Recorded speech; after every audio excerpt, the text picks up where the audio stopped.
Hi, International Grandmaster Ron Henley here, and thank you for taking a few minutes to watch our video.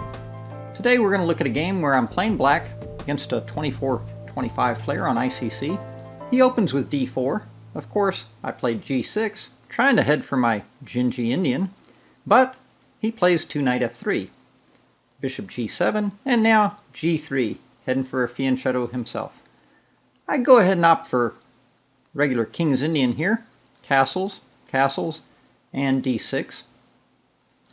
He now plays c4, and I play c6. I set up the small pawn center, and after knight c3, queen a5. A very old, very classic variation recommended by Roman Dzindzinhasvili in one of his DVDs, and I quite like it. Now here my opponent plays bishop to g5. Note the queen on a5. One possibility is to play your queen across the board to h5, and then you might think about following through with bishop h3 or e5. So of course, his bishop to g5 cuts across that idea. Now here, I could go ahead and play bishop e6 right away. And this is one of the virtues of the system, is that with the queen eyeballing the knight on c3, when you put pressure on the c-pawn, not so easy for white to play b3 and try to defend the pawn. Moves like queen b3, b5 lead to complications, so of course the most natural move is to play d5. And, you know, the game goes on from there. We could then exchange, and that's a long business.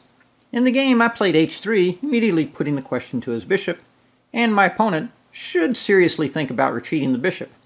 That way the bishop is now vis-a-vis my queen, and I probably would think about playing queen over to h5. And then I have options of bishop g4 or bishop to h3. In the game, my opponent took on f6, and after bishop takes, theoretically it's probably equal. White does have some space, but black has the 2 bishops, and I like black's long-term prospects. He played e3, and now e6. Again, bishop e6 deserves some consideration, pinpointing the pawn on c4. I played e6, thinking to play d5, and after a3, I backed my bishop up, and on queen c2, I went ahead and played d5. Now, of course, long term, I do need to decide what I'm going to do with this bishop. But meanwhile, I'm trying to get some foothold in the center here. White does have a little more space. He should probably think about playing b4, queen d2, and knight d2, maintaining his kind of center formation. And again, I would still have to figure out what I'm doing as far as a long-term development of this bishop. In the game, though, after d5, he exchanged on d5, and now go ahead and take with the c-pawn. And here he played rook at a to c1. Now what's interesting about this game is that we'll see throughout the course of the game, white doesn't make any terribly obvious mistakes, but yet somehow manages to run into problems. And through the course of this game, after I looked at it, I found maybe 3 slight inexactitudes that he played. And of course, on high levels, 3 mistakes, slight, small mistakes, is probably enough, you know, for one side to win a game. Let's take a look. Rook at a to c1, a natural looking move, but again, play is going to happen on the queen side. I would have preferred rook at f to c1. What are the advantages? Well, one, the rook stays on a1, keeps the pawn on a3 defended, and makes b4 a possibility. 2, this bishop could now potentially drop back to f1 to help influence things on the queen side. Again, not a major thing, but those minor things make a big difference when you're fighting for the initiative. Here, I played knight to c6, knight to d2, and now I want to get out of the way of this knight coming to b3, so I played queen to d8, and at this point I would say black has full equality. All white really has is maybe half a tempo for the bishop pair. Probably not great. So after rook at f to d1, let's go ahead and get that bishop out. It's okay for the bishop to be developed modestly for the moment. The idea is that we want to have some exchanges, and then long term, the 2 bishops will be able to strut their stuff. So now he plays knight e2, No particular danger or threat there, so we go ahead and play rook to the c-file vis-a-vis his queen. drops his queen back to b1, and now queen e7. And now at this point, black is pretty comfortable. I've managed to connect my rooks. You could say at this point I've caught up in development, and I still have my bishop pair. So basically, I have what Roman Dzindzinhasvili used to refer to as, quote, a free advantage. He plays knight to b3, and we see his idea with this long knight maneuver is he wants to come to c5. But as Karpov said in one of his best game collections, put the pawn on b6. That kills the knight on b3. So after knight back to d2, now I go ahead and play knight over, thinking possibly to even swing in to c5 and get, or to c4 and get a queenside pawn majority.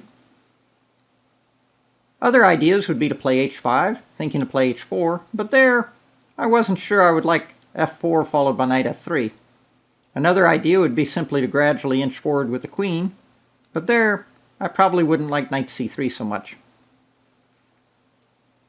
So I opted for knight to a5, and here he went rook c8, and rook c1, trying to take over the c-file. So of course we drop back with the queen. Now he trades queens, and probably black's only got a very slight edge at this point, but here he trades queens. And this, again, is a slight inexactitude because without the queens on the board, white has no chance whatsoever for counterplay. So we exchange queens, and now I think black can claim that he has a clear but slight advantage. He's got the two bishops and no problems. Start bringing the king to the center. Again, very important to remember that the king in the endgame is worth the equivalent of about 3.5 points in terms of fighting power, both attacking and defending. We exchange a pair of knights, so now we really do have the pure two bishops. After king up, now he decides to bring his bishop over to help fight on the queen side, but that allows my king to get a little upper hand. So on a piece-by-piece comparison here, we can see my king is already up in the center, his is still back at home. I have the two bishops, which we have not opened the board yet for, but they pair off nicely against the bishop and knight. Let's see how play develops. He brings his bishop up, but now bishop a4, just giving the knight a little love tap. Plays knight back to d2, and now, very important, remember we said we have not yet opened the board for the bishop pair. Well, here's the moment to do that, because he's unable to support his strong point on d4 at this point. He can't play knight to f3, obviously, because of the pawn fork. And my bishop controls this square, so he doesn't really have anywhere. If he could put his knight, say, on e2, for example, keep the board locked, then he would have a chance, maybe. So he has to exchange, and now, suddenly, our bishop has a fantastic diagonal bearing down on his b-pawn. Again, the b-pawn has to move, but now we just back our bishop up, and we've managed to open the board, and our bishop pair has fantastic prospects. King over, and now bishop to b2. Again, we want to use our bishops to loosen up his queen side, and after a4, king c5, suddenly we can see the black king has the b4 square. King e2, and now king b4. We can see the pawn on b3 is a fixed weakness, and we can see the black king has made tremendous progress here. Bishop to c2, and king into c3. Bishop backs up, and now one idea would be to play bishop f5, but in the game I played bishop to g4. The check. I figured I wanted to put the pawn on f3. Once the pawn is on f3, the knight can't really come to f3.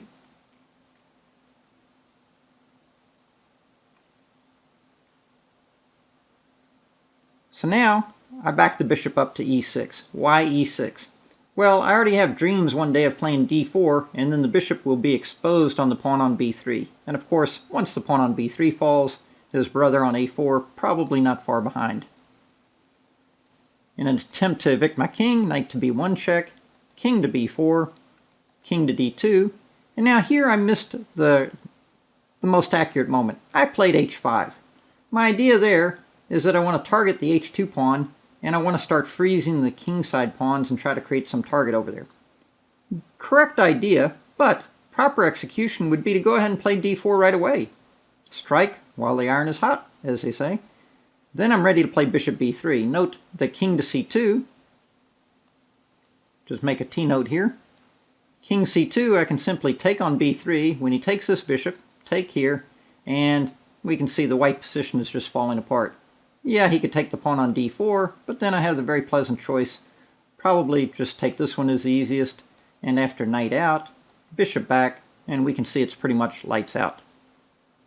So going back though, I played the less accurate h5, but now he played bishop c2, probably the final mistake of the game. He probably should have played king to c2. King c2, I back the bishop up, maybe back to f6. Still a very clear advantage, but again, I still have to break in. He could then play a move like knight d2, for example. And the game goes on. After bishop c2, though, simply d4, and we can see my plan when I retreated with the bishop back to e6 is completely realized. I've now unmasked the bishop on the pawn on b3. His pieces are ill-equipped to defend the threat, and after e takes d4, just the simple recapture, bishop takes on d4, and we can see the pawn on b3 is still hung out to dry. He played king d1, but let's take a quick look. Suppose he'd try to gain a tempo with king to d3, thinking to be able to play knight to d2 to protect himself. Well then, of course, this bishop fires down here, and we can see what we were talking about. The bishop's working on both sides of the board. That, in the endgame, is the advantage of the bishop against the knight. And when you have the bishop pair, even better. Because here, as we can see, the poor knight can't work on both sides, whereas you can see the black bishops control action on both sides. And again, we can see what we were talking about going after the h2 pawn. So, of course, that would be completely winning. In the game, after bishop takes d4, king d1, I simply took on b3, he traded, and after king takes, he realized the position is absolutely hopeless. The pawn on a4 is falling. Very easy technical win at this point. So, what did we really learn from this game? Well, first off, white was really unable to make too much out of his opening advantage. I mean, he played out with the bishop, and then he gave me the bishop pair for free. Later in the endgame, in the middle game, move like rook at a to c1, he exchanged, and then rook at a to c1 didn't really present much of a challenge for black. I mean, black's a little bit behind in development, but white didn't find any way to use it. So, after knight c6, queen d8, bishop d7, white could find nothing more aggressive than knight e2. In these situations, you really need to be able to open up the position to use your lead in development. But after this, and queen e7, black is already very, very comfortable. Then we can see later, the exchange of queens with queen c1, knight c1 just gave me a clear advantage in the endgame. The next critical point was e5, opening this long diagonal for my bishop pair. And after de5, bishop e5, we can see it's a matter simply of provoking the pawns forward and penetrating with the king. In fact, later we saw the king got all the way to c3, and then check, and then